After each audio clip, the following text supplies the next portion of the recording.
So hello wizard विच और अनजान मगलू लोगों, जिन लोगों ने मेरा चैनल अभी तक सब्सक्राइब नहीं किया है वो मेरे चैनल को सब्सक्राइब ज़रूर कर दे और मुझे इंस्टाग्राम पर जाकर ज़रूर फॉलो कर लेना। बेसिलिक्स सबसे डेंजरस सांप और एक लौता ऐसा सांप जिसके वेनम और दांत से हॉकरक्स को नष्ट किया जा सकता है। और जादुई दुनिया में पहले हॉकरक्स निर्माता ने इसे बनाया था, यानी हर्पो द फॉल ने इसे बनाया था। इसकी आंखों में कोई देख ले डायरेक्टली तो वो मर जाएगा, लाइक मर्टल की तरह, और इनडायरेक्टली देख ले लाइक रिफ्लेक्शन के रूप में, या फिर जिस तरह से हरमाइनी ने देखा था तो वो पेट्रीफाइड हो जाएगा, ठीक हरमाइनी की तरह। बाद में स्लिथरिन ने इसे चैम्बर ऑफ सीक्रेट में रखा और हम सभी लोग जानते हैं कि उसने ऐसा क्यों किया था। स्लिथरिन के चलते ही वो हॉगवर्ट्स में आया था। तो आज की अब इस वीडियो में हम लोग बात करते हैं कि टॉम रिडल क्यों नहीं मरा या पेट्रीफाइड क्यों नहीं हुआ, और यानी किस तरह टॉम रिडल मिला होगा पहली बार बेसिलिक से। दोस्तों, अभी तक टॉम रिडल 2 बार मिला था बेसिलिक से, एक 1942 और दूसरी बार हम लोग उसे देखते हैं Harry Potter and the chamber of secret की मूवी में।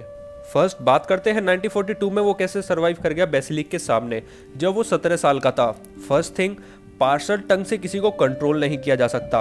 उससे आप बात तो कर सकते हैं लेकिन आप उसे कंट्रोल नहीं कर सकते हैं। और पार्सल टंग बोलने वाले थे ही कितने लोग, एक हर्पो और दूसरा स्लिथरिन और उसके वंशज। तो 1942 में टॉम रिडल जब बेसिलिक से मिला होगा तो पॉसिबल है कि पहली बात तो उसने आई कांटेक्ट नहीं किया होगा, क्योंकि अगर आई कांटेक्ट वो करेगा तो जाहिर सी बात है या तो वो मर जाएगा या उसकी रिफ्लेक्शन भी अगर वो देखेगा तो वो पेट्रीफाइड हो जाएगा।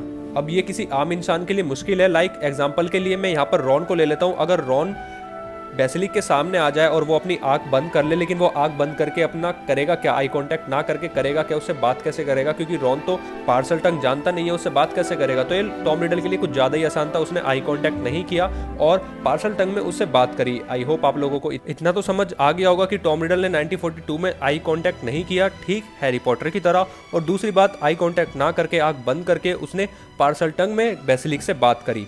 But Harry Potter and the chamber of secret में हम लोग देखते हैं कि इस बार टॉम रिडल बेसिलिक के सामने भी खड़ा होता है और उससे आई कांटेक्ट भी कर रहा होता है। तो फिर बेसिलिक की आंखों में देखने से इस बार टॉम रिडल को कुछ भी क्यों नहीं हुआ, वो मरा क्यों नहीं या वो पेट्रीफाइड भी क्यों नहीं हुआ। तो दोस्तों, उस दौरान टॉम रिडल ने हैरी पॉटर से एक लाइन बोली थी, I was less than spirit, less than the meanest ghost, but still I was alive.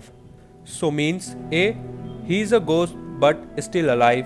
B, he is only memory of Lord Voldemort, not a pure human और full human। so इसलिए वो इस बार बेसिलिक की आंखों में आंखें डाल के बात कर सकता था, क्योंकि बेसिलिक ह्यूमन को तो मार सकता है जैसा कि हमें पता है, या पेट्रीफाइड कर सकता है, बट मेमोरी को वो कैसे चोट पहुंचा सकता है, क्योंकि टॉम रिडल ने अपने आप को ह्यूमन नहीं कहा था उस दौरान। अब यहाँ पर बहुत से लोग और बहुत सी थ्योरी मैंने देखी है कि टॉम रिडल ने बेसिलिक को कंपेल कर रखा था। अब दोस्तों, कंपेल का सीधे रूप में मतलब बताऊं तो आप किसी को भी कुछ भी बोले और वो करने के लिए वो तैयार हो जाए, मतलब उसे कंपेल करना कह देते हैं। ये वैम्पायर्स के लिए बहुत ईजिली होता है, बट विजार्ड जो होते हैं वो ज़्यादातर विजार्ड ये कर नहीं पाते हैं, क्योंकि ये जादू जो है बहुत ही मुश्किल होता है, क्योंकि आप किसी इंसान से कोई काम करवाना चाहते हैं उसकी इजाज़त के बिना, और वो जो है उस काम को करने के लिए तैयार भी हो जाए। और ये टॉपिक थोड़ा अलग भी है, बट मेरा कहने का मोटिव सिर्फ इतना है कि टॉम रिडल ने बेसिलिक को कंपेल नहीं कर रखा था, क्योंकि शायद हम लोग भूल रहे कि बेसिलिक इतना स्ट्रांग है कि उसका वेनम एक हॉकरक्स तक नष्ट कर सकता है। और दूसरी बात कि फ्यूनिक्स ने उसकी आंख फोड़ दी थी, तो हैरी के लिए ज़्यादा आसान हो गया था बेसिलिक से लड़ना, वरना शायद हो सकता था कि हैरी पॉटर भी उसके सामने ना टिक पाता। टॉम रिडल के लिए बेसिलिक के सामने खड़ा होना एक ये प्लस पॉइंट था कि उसे पार्सल टंग बोलनी आती थी।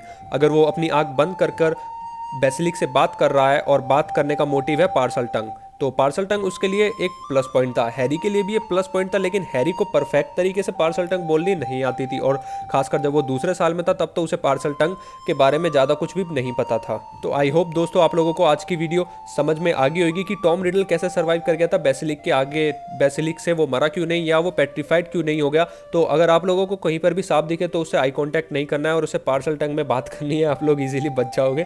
तो वीडियो पसंद आई तो चैनल को जरूर सब्सक्राइब कर देना, वीडियो को जरूर लाइक कर देना, और जो लोग कहते हैं मेरा कंटेंट कॉपी है उनके लिए ये एक वर्ड।